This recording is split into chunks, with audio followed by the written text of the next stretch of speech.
Yaani mtu sijui waga anakosa wa kumtumia message, sijui mtu anakosaga dakika zake wa kumpigia. Sasa kama hauna jambo la msingi la kumwambia mtu, unamtumia message ya namna hii ya nini, au unampigia simu? Yaani unakuta mtu eti anakufuadia message au anakupigia simu, anakuambia eti unaona internet ilivyozimwa, au watu waliokuwa wanakutafuta ndio watu wako wa karibu. Wewe aliyekwambia mimi nina mtu wa karibu ni nani? Na kwa nini watu wawe karibu yangu? Yaani wanafanya nini? Au watu wangu wa karibu kwangu mimi karibu yangu wanafanya nini?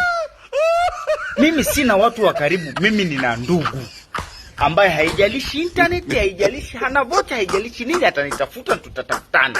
Na haijalishi ni mmoja au wawili, mimi nina ndugu, mimi sina watu wa karibu. Watu wa karibu ni watoe wapi?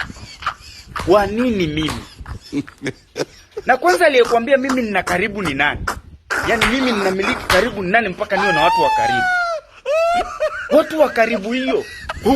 Watu wa karibu hiyo. Which?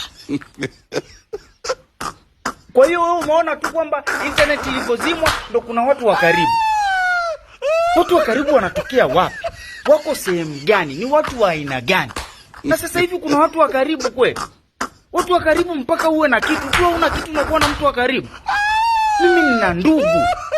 Watu wa karibu wa wapi? Au wewe ndo mtu wa karibu mwenyewe?